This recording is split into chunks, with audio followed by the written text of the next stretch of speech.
The directions are going to tell you to divide the complex number, but ultimately what tells me that I need to do something is fractions are not considered simplified when there is an I in the denominator. Here's my problem is negative 3i over 4 minus 4i. And the way that we can get rid of the i's in the denominator is to multiply by the conjugate.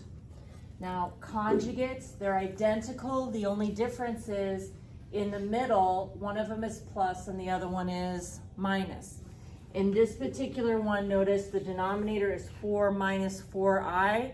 So the first thing that we need to think about is what is the conjugate for 4 minus 4i? And that is going to be 4 plus 4i.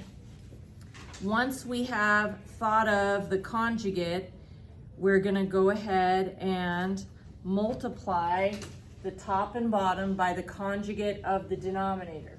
So I'm going to multiply by 4 plus 4i, but whatever I do to the bottom, I'm going to do to the top. Now when I multiply these two numerators together, I'm going to do a little scratch work working up here. I'm going to distribute this, so negative 3i times 4 is negative 12i, and negative 3i times 4i is negative 12i squared. A reminder of a property here is we know that I squared is equal to negative 1.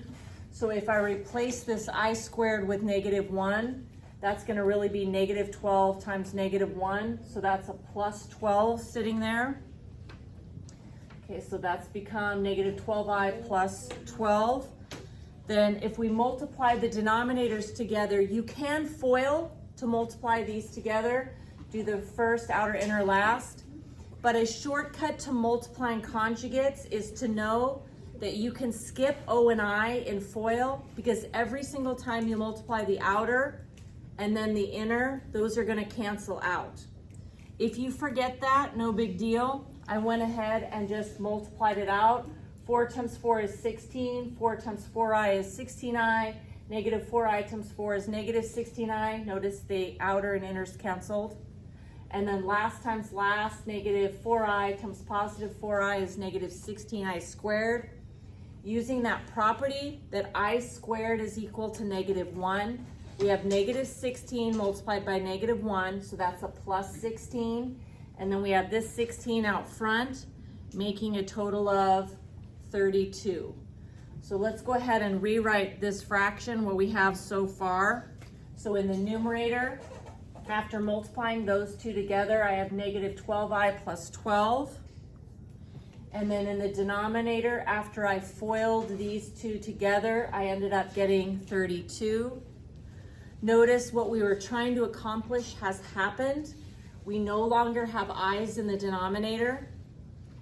But now the format of our answer, complex numbers, their formatting is a plus bi or a minus bi.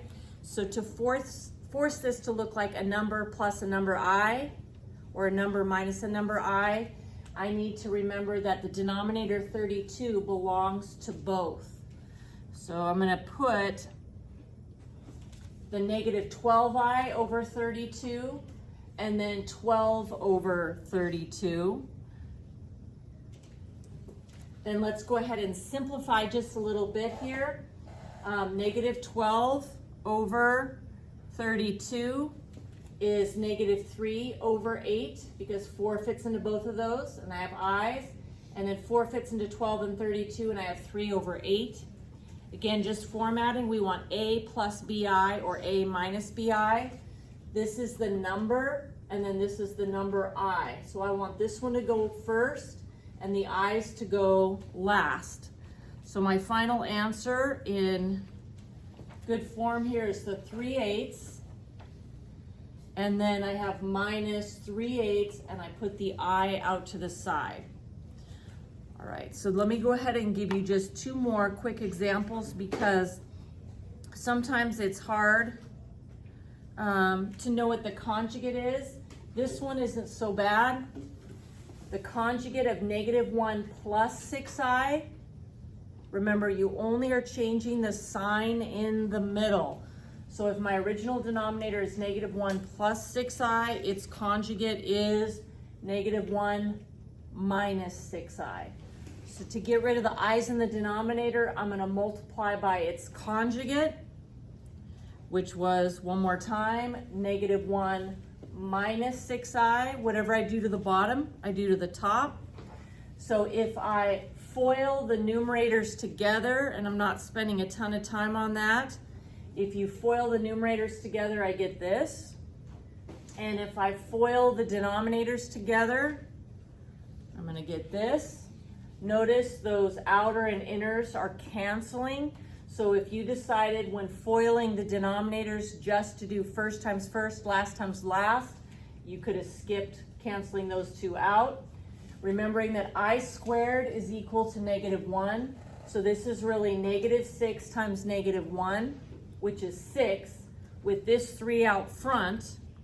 And so we have our 6 here, my 3. I have 18i when I take 18i's minus 1i. And then those are gone. And that's -1 times -36, so plus 36. A little bit more simplifying, the 3 and the 6 make 9, the 1 and the 36 make 37.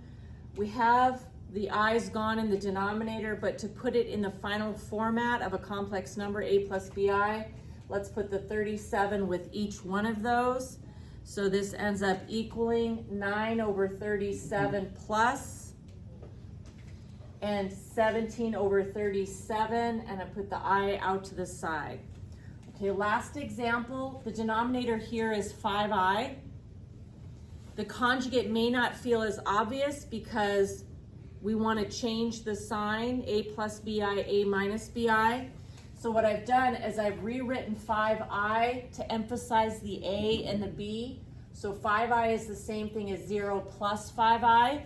So its conjugate is 0 minus 5i. I want to multiply by the conjugate of the denominator. So I'm going to multiply by -5i. What I do to the bottom, I do to the top. If I distribute the -5i through, -5i times -2 is 10i, and -5i times 2i is -10i squared. And then in the bottom here, -5i times +5i is -25i squared. Each of these I squareds can be replaced with -1. So -10 multiplied by -1 is +10. And -25 times -1 is +25. Formatting, we want to get this in a plus bi form. So the 25 belongs to each one of these. So I have 10i over 25 and 10 over 25. I have to put those i's off to the side. I want to simplify these fractions. 10 over 25 simplifies to 2/5, but I also want to make sure that the i's are in the back. So I'm going to take these and change the order and make this one 2 over 5 plus, and then 2 over 5i. Okay, so quick summary is the first thing you want to do is notice that in the original problem, there is an I in the denominator. So our goal is to get rid of it. And the way that we get rid of i's in the denominator is to multiply by the conjugate of the denominator. What I do to the bottom, I do to the top. After I perform the multiplication, there will no longer be i's in the denominator. Then you need to worry about formatting, making your final answer look like a number plus a number I, or a number minus a number I. And you do that by taking the denominator and putting it with each one of those terms in the numerator.